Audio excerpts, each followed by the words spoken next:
Welcome back to Sunday Vibes, one and all, and Merry Christmas to everybody that's watching this on Boxing Day. I hope you're having a fantastic day. I hope you had a good day yesterday. Christopher, where are you spending your Christmas this year? I'm in Leicester, at home. Not at current, because we're of course shooting this ahead of time, such is the magic of editing. But I'll be going for plenty of walks with my mum's lovely dog, who looks like an Ewok from Star Wars. His name is Eddie, full name Edward. Okay, named after Eddie and Ketia. Hamill told me off camera there, so very interesting Mum's fact a for you. massive Pato, where are you spending Xmas? I'm with the in-laws. I'm with my wife's family down on the south coast, not too far from Brighton. Ooh. It's nice, man, by the sea, and there's a hot tub, so I can't really complain. It's perfect. Crisp air. Oh yeah, absolutely beautiful. I sleep so well on the coast. It's ridiculous. I realise how disgusting London air is. Yeah, it's so true, mate. Honestly, it's so true. I'm hoping to get back down to Exeter, but I'm waiting on the results of a COVID test at the moment. Oh, so spooky. It could be Exeter, or it Tragic. could be London. We're on a knife edge right now. But let's crack on with our Boxing Day question, because there are some huge games on Boxing Day today. None bigger, really, in my opinion, than Arsenal versus Chelsea. 5:30 today, Arteta versus Lampard. And we received loads of Arteta versus Lampard questions ahead of this one. Reagan, here he says, who is the best English manager of the Premier League era and why are English managers so shit? Not a massive endorsement of Lampard. To Lampard there. Maybe very, very harsh in my opinion. Zane says, has Arteta lost the dressing room? So we thought we'd create something a little bit special. Combine both of them and break it down into some categories as to whether you'd rather have Arteta managing you or whether you'd rather have Lampard managing you. You both happy with that? Should we crack on? Yeah, sure. Stunning. Okay, let's start then with a game against the top six. Okay. Now, obviously, Frank Lampard's reputation at the moment is he's struggling to beat teams in the top half. No wins against teams in the top 12 at the moment. No, I think Palace won, Not great. and that means that they crept into the top half of the table, so that stat no longer stands, I think. So Roy Hodgson so it's one against Crystal Palace. has done Lampard a solid, yeah. Yeah, one against Crystal Palace. Pato, Arteta or Lampard, who would you rather have against the top six outfit? I've got to be honest, and I'm going to say this a lot during this. I just don't think we know enough about either of these managers to really say this. I actually think that a couple of times last season, I think Lampard was really unlucky not to get a result against the top side. Certainly at Stamford Bridge when Chelsea played Liverpool, I remember them being by far the better team. And they got a handsome win over Spurs, didn't they, around last Christmas? It's just that Spurs were a bit rubbish at the time. So, I mean, it didn't really necessarily get the shine it deserved. Yeah, I don't know. I mean, I guess that the way Arsenal have played under Arteta is more defensive, or it has been against the bigger sides. It hasn't really been in other games. And I suppose that might lend itself better, but I don't really know. Like, Frank Lampard's Chelsea are going to go out and do what Frank Lampard's Chelsea are going to do. But I guess you might give Arteta the edge here. I don't really know. It seems like he has more of a tailored plan than Lampard does. Lampard, I think, is like, this is the way we play. And when he tries to tailor it, I think he actually tends to make it worse than his general game plan. Interesting. Yeah. Hamster, who would you go for? Oh, Christ, I was hoping Pat's answer would be longer to buy me a little bit more time No. there. I would probably go Arteta on an individual game-by-game basis. Like Pat said, just to echo his sentiments, I think he's probably got a bit more versatility, a bit more flexibility with what he can. I can't believe you boys are backing Arteta. He can do, or at least he tries to do with his squad. Of course, Lampard at times fluctuated between a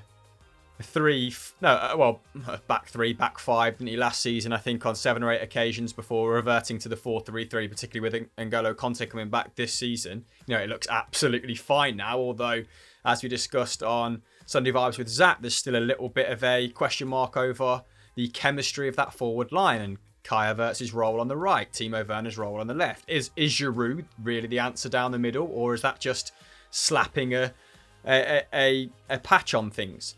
I'd probably go Arteta for one specific game, and that might sound fairer towards the end because we're going to cover a few categories, aren't we? But I will say that I think Lampard has been unlucky as well. Chelsea, I think by expected points, should be top of the league this season. I do think, as much leeway as Frank Lampard gets, I think people are starting to enjoy his demise a little bit as well. Like some of the goodwill is rubbing off.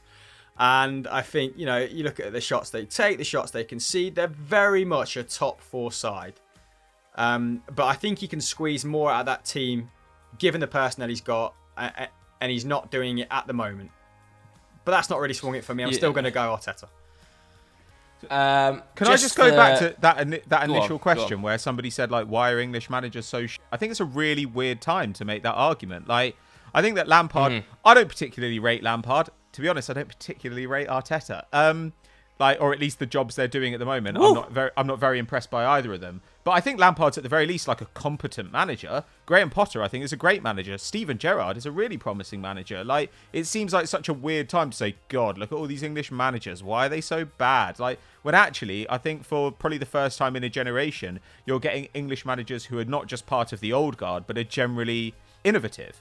I'm actually quite optimistic about English managers insofar as I care. Like, I don't really care about English managers. Like, but Sam Allardyce, for instance. I was just about to say Allardyce's return. Is that not a return to old ways, Pat?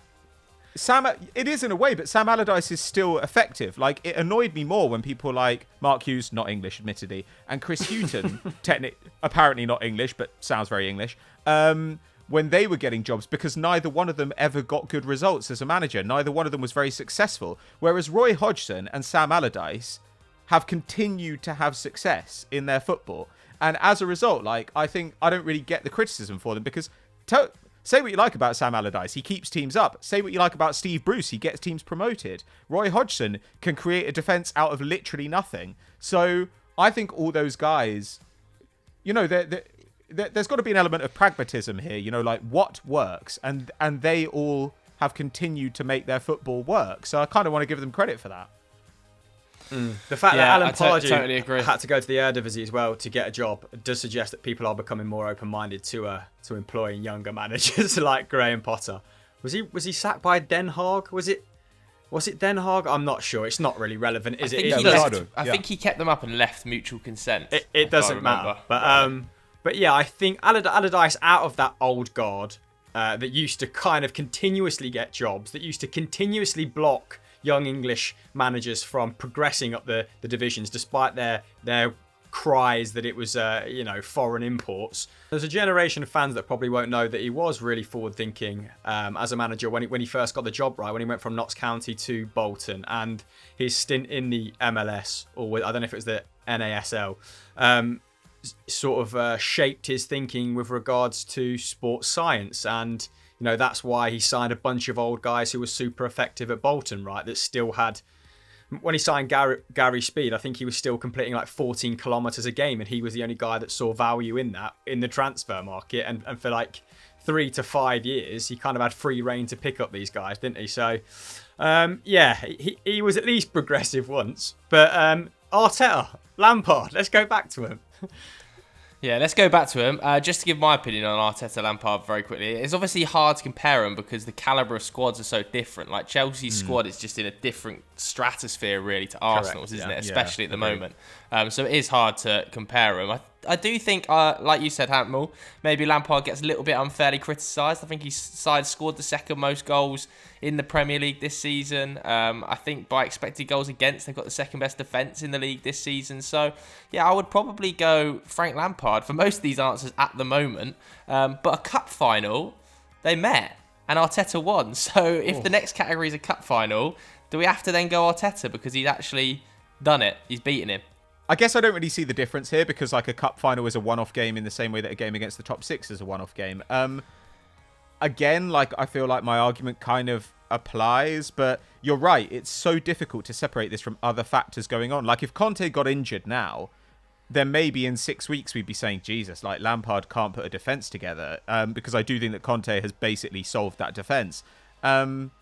It's really, really Mendy's difficult. helped as well, isn't he? Mendy's really helped. What if we brought a bit more nuance to it then and said that these games didn't necessarily have to be against each other? What if we just picked the best side or kind of settled on a side that we think, they might come across in this scenario? So in a cup final, maybe we pick Man City or Liverpool then for for one of those. But you'd still teams back to take Chelsea, on. wouldn't you? You'd still back Chelsea because the squad is so much stronger than Arsenal's right now. Like, I would back Chelsea every day of the week in a game against Man City over Arsenal. Yeah, Yes. I'll just chuck that suggestion at my arse. I think you're right. I'm fine.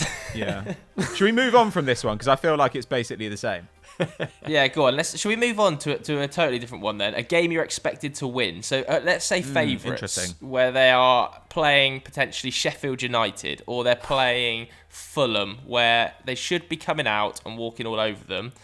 I think this is where I would go Lampard pretty much every day. Yeah. I really struggle to see Arteta's tactical blueprint with forwards. Let's not forget he's still got Aubameyang, Pepe, Lacazette as a potential front three if he wanted them, and they've all got considerably worse under Arteta's reign. So I would definitely go Frank Lampard here.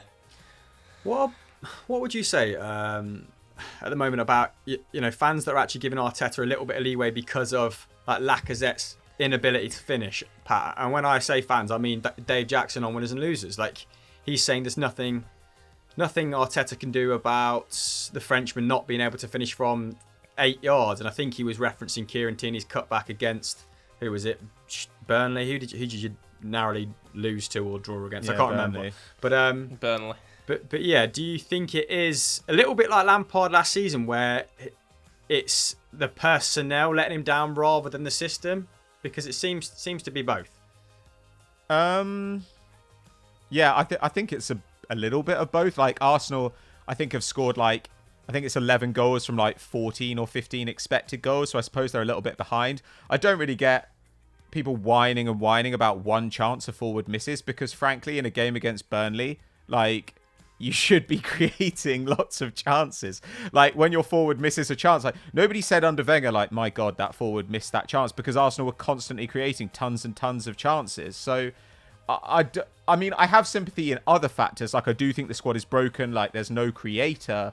It seems like there are some bad elements. The squad is too large. So I think that kind of creates discord. There are loads and loads of issues going on. But, and so in that sense, I give him a little bit of leeway. And I think it's also possible that if we sacked him, he'd go to another club that was better set up and be very successful. I think that happens all the time. But Arsenal aren't creating chances. When he talks about us not finishing chances, when Arteta talks about it, I have zero sympathy whatsoever, because he decided to leave Ozil out of the squad. He decided not to buy an attacking midfielder in the summer. And if we were creating those opportunities and not scoring... I mean, Burnley's a bit of a weird one, because in Burnley we did more than enough to win, and we were unlucky not to win, let alone how unlucky we were to lose. In other games, that's not really been the case. Whereas, Lampard in these games... Lampard, I think his team can be a bit naive at times, or over-rely on guys like Conte to cover loads of ground, but Lampard has shown an ability to constantly tilt the pitch so Chelsea are playing downfield, basically, by pressing. He coaches a good, competent press. And actually, it's only since Arsenal have gone to a back four, which happened against Leeds, got a guy sent off. Then they pressed really, really high against Wolves, pressed really, really high against Spurs, and actually did have some success winning the ball back in those games, especially in the second half of Spurs. And then they got another red card in the last game. So it's difficult to know whether he's incompetent at coaching a press or if he's only just started since we've gone to a back four. But Lampard has done it consistently, and he did it at Derby. And I think that is such a defining factor when you come up against the smaller sides, taking the ball off them and forcing transitions. Yeah, I know the overwhelming majority of the Premier League aren't pressing as high this season as they were last season or in seasons gone by. And that is probably because of a more pragmatic approach regarding fitness, right? And rotation, and so on and so forth. But you'd imagine the one thing that Arteta could do, coming from the school of Guardiola, would be able to coach a really good, competent press, a side that is more hung up on dominating the ball and dominating the space. I think Arteta probably can coach a press. It's just that he's not doing it now, and he hasn't really done it that well so far, and so I can't really give him credit for it. Yeah, I think he's a little bit nervous too, as well. I think he realizes that if he presses even remotely high, that back line gets exposed. He's lost all faith in the team, it's a disaster. Yeah. But equally, he's kind of got himself to blame a little bit there. I don't think his summer recruitment has helped him at all with a myriad of those sort of factors. Moan about like potentially not bringing in your ideal players, but then don't go out and sign Pablo Mari, Cedric Suarez, and Willian. I don't understand the thinking there. It feels pretty bizarre, and I just think that under Lampard at Chelsea, like the forwards are creating plenty of chances. They're actually struggling finishing wise. Like Timo Werner is actually missing some absolute sitters this season, and I think if he starts hitting the net consistently and actually hitting the levels his expected goals is saying he should be hitting, then Chelsea will really like sort of start to put pressure on Liverpool. So I think that's interesting. I would definitely go Lampard. I think that's interesting. You've highlighted that sort of Lampard can't quite get the best out of certain players, and Arteta feels like he can't, ask players with a limited ceiling, let's say, to execute his game plan. So you kind of got similar problems, but on opposite ends of the spectrum. So I suppose you can be critical of both. I mean, you said it about 10 minutes ago, Pat, that you don't think either is doing a particularly good job, but what can we be more forgiving of? And this is me playing devil's advocate. Arteta not getting the best out of a 32, 33-year-old Willian, and I know they give him a big old contract, or Frank Lampard, not getting above a 0.2 expected goals and assists from £72 million man Kai Havertz.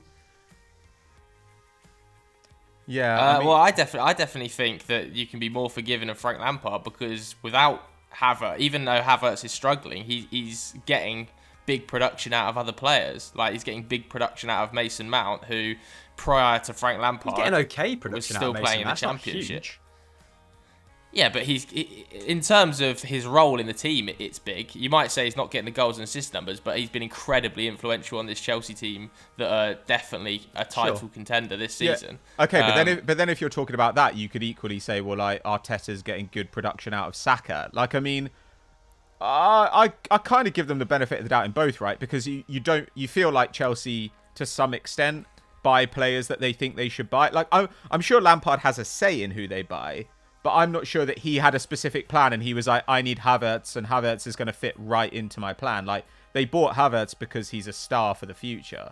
Whereas on the other hand, Arteta wanted Willian, it seems. So again, like, their abilities as squad builders comes into this too. And I just think that Chelsea are really, really good at that right now, and Arsenal are still trying to find a structure after years of upheaval. So I don't know enough about both clubs behind the scene to feel like I can make a safe judgment there, I guess.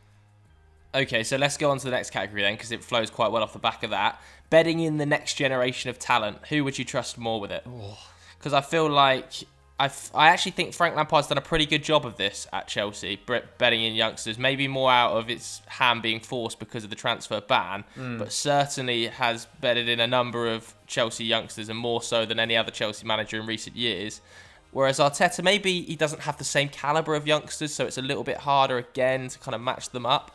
But I feel like he's struggling to find where Bukayo Saka's best position is, or he's struggling to get Reece Nelson minutes, and he's struggling to get Emile Smith-Rowe minutes. So I don't know. I would again say Lampard, but I think it's just because the quality of play is better. I mean, Emile Smith-Rowe has been out injured, and so has Gabriel Martinelli. And I think if Martinelli had been fit, we probably would have seen a lot more of him. I don't know on this one, because I actually think both have done a reasonable job of this. I think Lampard got far too much credit for this last season, because I do think their hand was forced by the transfer ban, and also I do think they've got youngsters who should be playing. Like, it wasn't like Reece James came in and it was like, my God, like Lampard was did such a great job. Like, Reece James is a Premier League quality player. Like, loads of these guys are Premier League quality players. You could equally say, what has he done with Hudson-Odoi? Like, I mean, Hudson-Odoi just seems to like go through periods where it looks like he's going to be sold, and then go through periods where Chelsea are treating him like he's going to be like the centre of the club for the future. But so equally, I have no idea really. Like, I feel like betting in youngsters is kind of bullshit. Like, people talk about it all the time as like managers who are good at it, and what they tend to mean is like, well, they just played a youngster, like, which is not really the same thing to me. Like, a youngster coming in and succeeding can happen for loads and loads of different reasons. And to me, like, none of these is exactly like, Ancelotti arriving at Everton and turning Calvert-Lewin into a superstar striker. Like, that to me is like really working with a youngster to improve them. I think with this, it's but just Reece like... James has massively improved. I really think Reece James is... Yeah, but is don't probably, you think that... Maybe...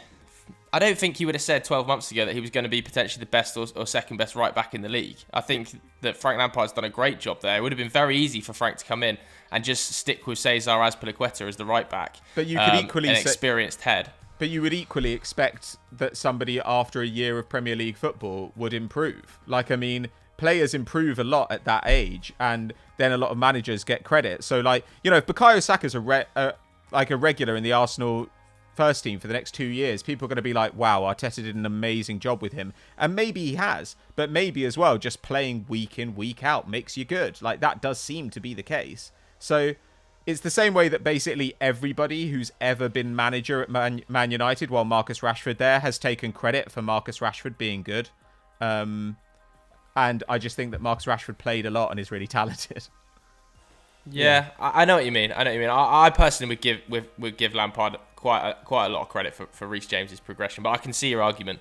I think Lampard, for me, maybe it's just because I've seen Mount has come on a lot under him. I feel like Reece James has come on a lot under him. Maybe not so much Hudson-Odoi, because I feel like he's picked up so many injuries. Like, he just perpetually injured, Hudson-Odoi. But even, I think Tammy has definitely improved, even though he doesn't get a constant run in the first team because he's battling Timo, Werner and Giroud most weeks. So I think the answer... I think he's done a good job. Tammy's an interesting point. I think the answer is Lampard, but it also makes it a little bit more interesting at the fact that, like, Tammy is sort of being, rotated out of the minute for Giroud, or, you've got a young forward line that aren't really prospering. Yes, Timo Werner's been a little bit unlucky, but... they've scored the second most goals in the league, though. Yeah, I mean, Kurt Zuma's got 4 of them. He's the joint top goal scorer in the squad. So they've spread the goals around really nicely and maybe conceded some that they shouldn't have. I'm trying to give Lampard credit here, but this would have been easier to answer, I think, at the end of last season. When Tammy quite clearly was his first choice, or with Reece James in the ascendancy, like you said, and the way he stuck by Mount, because at times it would have been easier to drop Mason Mount or to try and find a solution without him when he seemed like an awkward fit. And now it looks like he's worth persevering with, right? And he deserves credit for that. But this is kind of why I always, champion managers like Graham Potter who have to improve players. Like you both pointed out there that Chelsea, Manchester United, by, virtue of being huge clubs, have brilliant talent at their disposal and often do a poor job of, not utilising it more. But then you've got coaches in this sort of, lower regions of the Premier League who absolutely have to, reinvent players like Solly March, making him a left wing back, or bringing Tariq Lamptey on after one game at Chelsea and him now looking like a brilliant Premier League quality right back. That is why I kind of tend to fixate on those guys. But yeah, I'm gonna answer Lamps with this one as well. But I actually thought that was interesting. So I think it's interesting that you guys seem to think it's tight because they're both good at it. I actually think it's tight because they're both quite bad at it. I think they're so harsh, man. I don't know how you can say Lampard's bad at developing talent, honestly. Well, because when Abraham's underlying numbers were good and he was playing really well, he just dropped him. And I think he preferred experience, like the same way that Tomori came into the team and then was immediately cast out. I found those stupid and like a little bit depressing as well. And then Pulisic as well. Like Pulisic, yes, he was injured a lot, but there were plenty of times when he was fit and he was amazing when he got on the pitch. And Lampard just didn't really use him. Yeah. And as for Arsenal, I mean, like, the insistence on, like, not even trying Saliba in a defence which is genuinely, all over the place at times is staggering to me. The refusal to give minutes to Reece Nelson, but then the insistence on playing Joe Willock at times. Like, it just seems like he's not very good at telling who his good young players actually are. Yeah. So I kind of... like when a manager is just like, I'm not going to start like this promising young winger because I'm going to start Willian. I'm not going to start this exceptional young striker because I'm going to start Giroud. I just look at them and I think, yeah, those players are like decent. Like it's not like a totally disgraceful decision. But when you do it consistently, I don't know. But don't you think it's I more don't easy think, to excuse when one's in a tight, when one's in like a top 4 tight battle, and one's like battling for like, and one's 15th and could play him, and it would make no difference. But we have no idea because like we don't have the two worlds to compare to one another. So for all we know, if Tammy had played when Giroud had played, then like Chelsea might have been better off. We have absolutely no way of knowing. When someone's on a bad streak of like not scoring, you have no idea when that streak is going to end, right? And I don't know. I guess I just think, yeah, when you compare these guys to people like Potter, I think it's embarrassing the gulf in class, like when it comes to developing young players. Like I truly think that is a staggering difference. So yeah, I think they're like, I don't know, they've got credit for it, I guess. Fine. And I'm totally fine with Lampard coming out on top of this one. But like, I don't know, I've not been particularly impressed by either in this regard. I wouldn't say I gave a clear-cut answer that would suggest I think that they're both good and it's Lampard shading Arteta.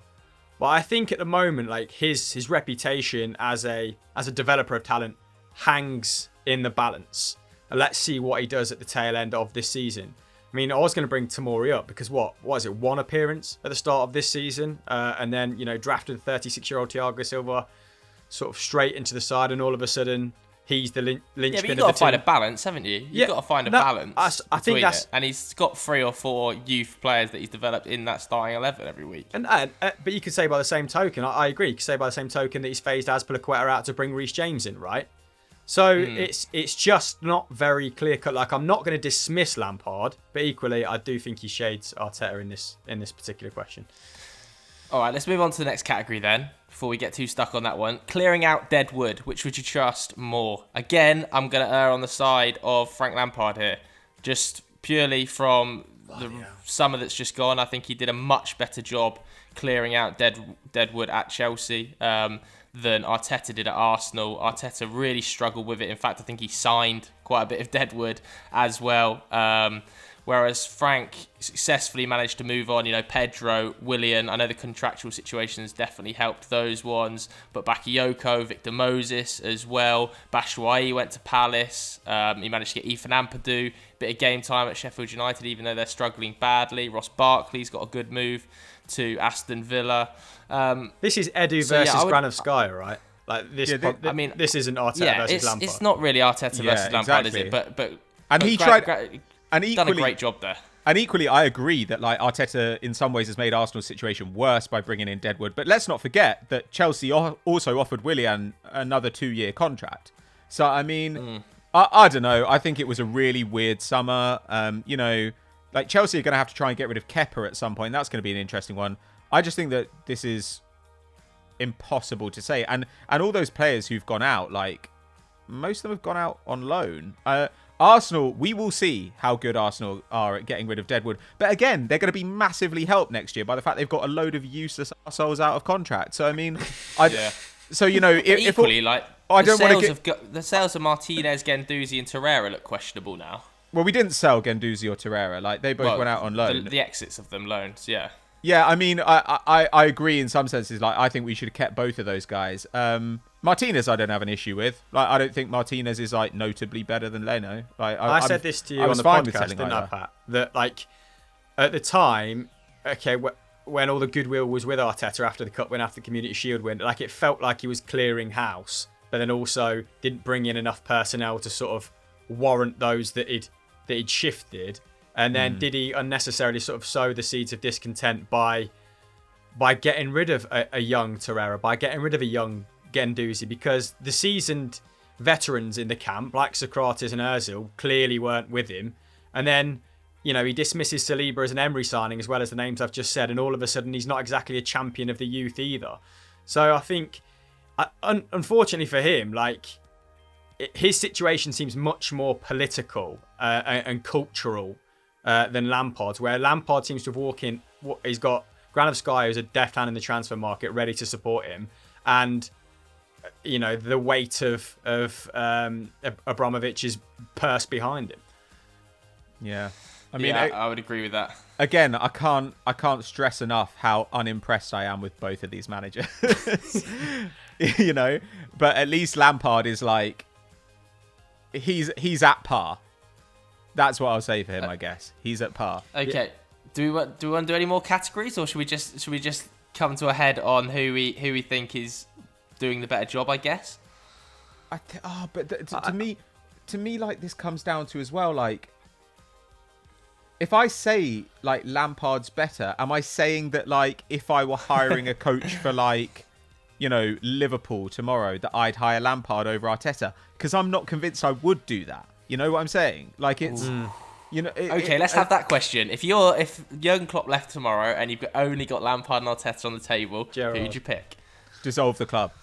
Oh, come on. Well, this is why, James. Jesse Marsh. I added short-term success and long-term success to the board. I mean, that they're very hard to address with the current, given the complexion of the current squads, like you've both already highlighted, and rightly so. But maybe like short-term success and long-term success at a club like Liverpool. Then, do you hire Lampard for short-term success and Arteta for maybe long-term, or is that just an oversimplification of the managers that sort of we think they are at current?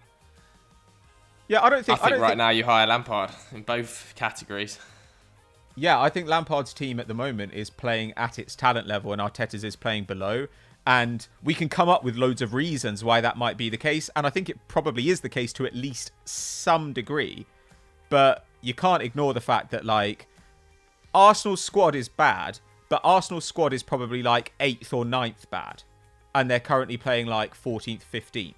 Like, well, I think they're meant to be like 11th by expected points or something, but you know what I'm saying. Like, whereas Lampard's team is, I'd say it's probably, it's the second or third best squad in the league. It's up there. And they're currently playing like one of the best 2 or 3 teams in the league. So I think that, you know, he's not underperforming, whereas Arteta is underperforming right now. Yeah, given the spend, that's how I was going to surmise it, to be frank. Like, given the spend, Lampard's doing exactly what is expected of him at this moment of time, and Arteta isn't. But I think I give, like, maybe my preference is for like really tactically versatile managers, which is weird because I also think Graham Potter is a great man manager as well. And maybe Lampard's just at current a better man manager than Arteta is tactician. I don't know. It is really difficult, isn't it? It's really hard. It's very, very hard. Why don't you let us know your thoughts in the comments below? I'm sure there's loads of Chelsea and Arsenal fans getting involved right now, so keep your comments coming in. Let's do a couple quick fire ones then. I really like this one from Reagan, NUFC. Who's the smallest club in the league? I really like that one. It's really petty. That's why I included it. It's petty, yeah. I think the simple answer is it's Brighton, isn't it? It just is Brighton. Ooh. But like by a distance. I do like the way Potter's got on playing football, but it's not trying to be disrespectful, but just in terms of his history, like gravitas, it's Brighton, isn't it? Surely. I don't know. Ooh. Like, yeah. I mean, the easy answer for this when Bournemouth were in the Premier League was Bournemouth. I used to despair when there was a game on TV and it was at their ground, and you know the camera is only like 8 seats up because their average attendance is like 10,500 and they were playing in a shed. But this season it is probably a little bit more difficult. Maybe Fulham. I think in a modern scheme of things, Brighton at least have they're progressive, a stronger sense of direction. I think their recruitment's better. Is it Dan Ashworth? Always forget this guy's name. I think he's. In terms of club scale, Fulham are much bigger club than Brighton. I agree. Because Fulham actually also have like quite progressive ideas about signings as well, and also because Fulham has that history of American players. Fulham actually has a pretty decent support base in the US, which you can't really say of. You can't really say Brighton. Also, Burnley in here. Like, Burnley have got an amazing football history, but they've got, I think, the second smallest stadium in the league. I think Fulham do have the smallest. They are just in the middle of nowhere, and I think that they're shrinking in value. Whereas like Brighton, because of the players they sign, they're actually making themselves a bigger club because their value is going to go up, and then their ability to attract better players should go up. Whereas Burnley have just got an old squad full of like jobbers who are all going to gradually deteriorate, and I think they will probably slip back to the Championship at some point, and I don't really fancy their chances of coming back. No, I'm going to bring Fulham back to the table because I think some of the beyond the history then and recruitment, because some of their recruitment has also been quite forward thinking.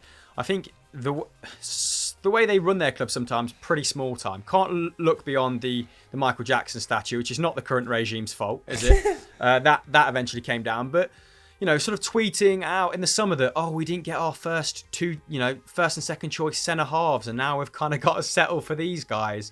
Like I think their owners are probably too involved to an extent, and it reeks a little bit of West Ham in that it started out with, I suppose, good intentions in terms of keeping the fan base engaged and feeling like they're accessible, but it just comes across a little bit small time. So I do get that. I think that Brighton are run better than but do Fulham. you remember? I'm going to go Fulham better, but they're not as big. But then I also remember that Burnley thing when there was some game. I think it might have been against United, because I remember it was a tackle on Nemanja Matic, and a Burnley player got a red card, and afterwards Burnley made a video of Sean Dyche talking about why this shouldn't have been a red card and how it was such a disgrace. They put out a whole video about this.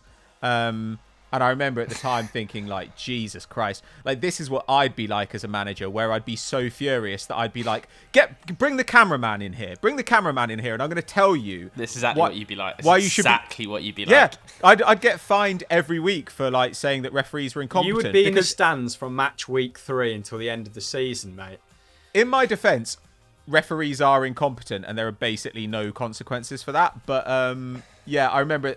So I can kind of see where you're coming from on Fulham do small time, but then West Ham are only saved by their club's history, right? Because when it comes to small time, their owners are the most small time men in the world.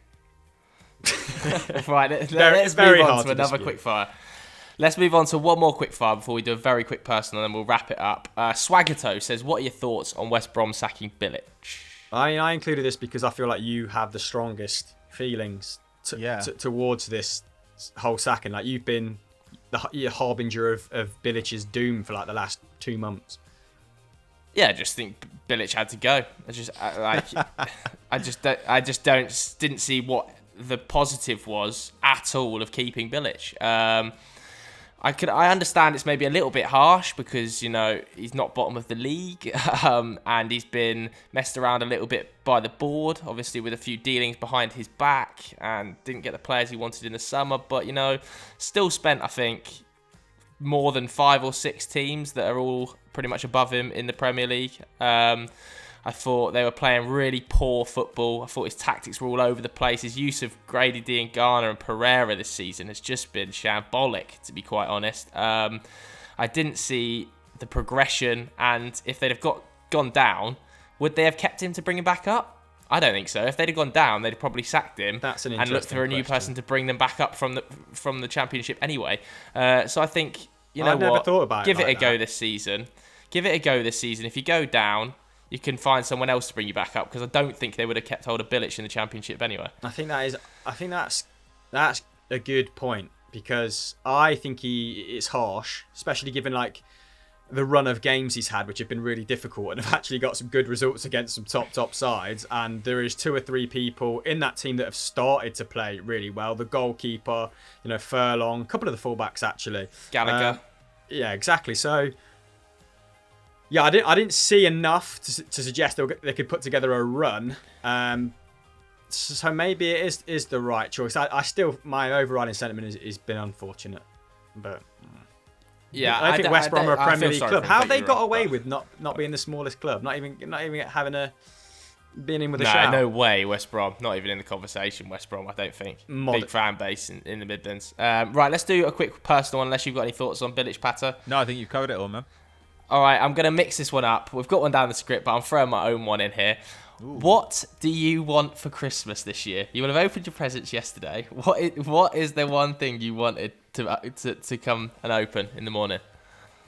Oh, Pat, I mean, I've just been talking about Bilic, so feel free to pitch in with this. Oh, my God. Can you start, Joe? It sounds like you've got something. I can hear the smile I have no on idea. Your face. I really am struggling. You surely have wanted some sort of garish T-shirt that was 400 quid. Yeah, colour no. blotch. Or some bum bag, or I don't know. I think a lot of upcycled people at home will be Exeter kit. expecting us to be like, oh, PS5, did you want a PS5 or anything like that? But I don't know, man. I'm really struggling for. Do you know what the gift depressing ideas. thing is? Everybody keeps asking me. I think I probably speak for all three of us when it's like, you know what we want for Christmas? To not produce daily football content for just 1 week. No, I disagree. I'm perfectly happy producing daily football content every week. But I think, I don't know. I'll tell you what I would like, to open up a vaccine, just to unwrap a present and there's just a shiny vial of COVID vaccine that I can just have with a shot of Baileys and then it can all be over. Oh, do you like a Baileys? But it won't be over. Is that your Christmas tipple? Don't give me the negativity, Pat. Don't want to hear it, mate. No, I'm just saying that like the thing standing between us getting back, between us and normality is not you, a 25-year-old getting the vaccine. Yeah, it's very true. But if everybody had one of those little presents, yes, under their I tree agree. from Santa, Yeah, then, sure. That's a fair then that point. would be That's a banging. fair point. But yeah, Baileys. I don't mind a little tipple of Baileys. I pretty much had a pint of it last night, and I kind of forgot how many calories are in each like swig. It's insane. It's the most decadent drink ever. A girlfriend also bought a white chocolate Baileys, which is God. Oof. no, That's too much. no, it's. I mean, yeah, you can only have one glass, but it does taste like, melted Milky Bar, which I'm all I'm for. going to have to get that. Yeah, feed it straight into my veins, mate. That just sounds like let's make Baileys sweeter. Like, I mean, Baileys is one of those things. Baileys is one of those things that I love, but I feel kind of gross when I have it. Like pork scratchings, I'm like, God, I'm such an animal. Yeah, like a this, Big Mac. Or yeah, I'm like, this is disgusting. No, Big Mac's got lettuce in it at least. Like, it's when I eat a pork scratching, I'm like, Jesus Christ. Like, is this how far we've come since cavemen? Like that I can sit around my house in like loungewear eating or a pork battered scratching. sausage. I always think, that's was a sick. sausage Yeah. not enough? You've gone and got yourself a battered sausage.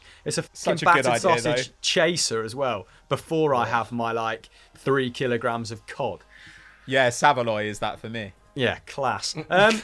I think the last Christmas present, like I really, really wanted was probably like the PlayStation 1, and that might be like revealing our age. But I remember that. What do you mean that was the last Christmas present you wanted? That's about 20 years ago. Yeah, it's probably when we were like 14, 15, but you stop asking for shit at that age. No, PlayStation 1 came out in 1995, bro. Oh, Jesus. Mate, I was 1 year old then. It might have been PlayStation 2 then.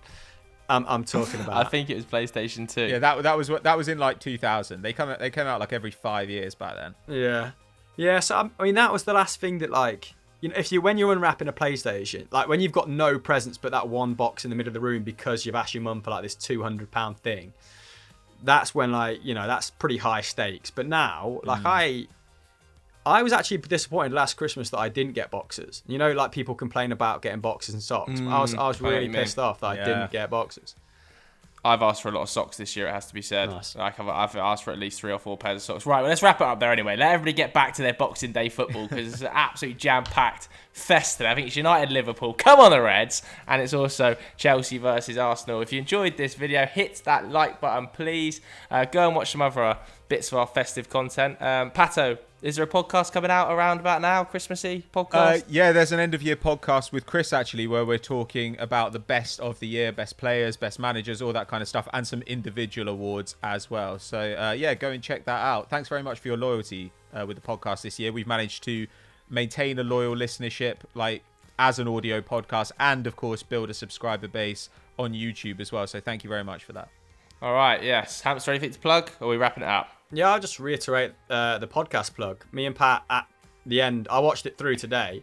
At the end of the footage, we actually got to 1 hour 6, and we were like, wow, both visibly surprised at how much we enjoyed the conversation. So I promise you, it was a good one. Yeah, it is a good All one. right, yeah. Go and listen to that. Thanks very much for watching, everybody. Have a good Christmas. We'll see you in a bit. Bye.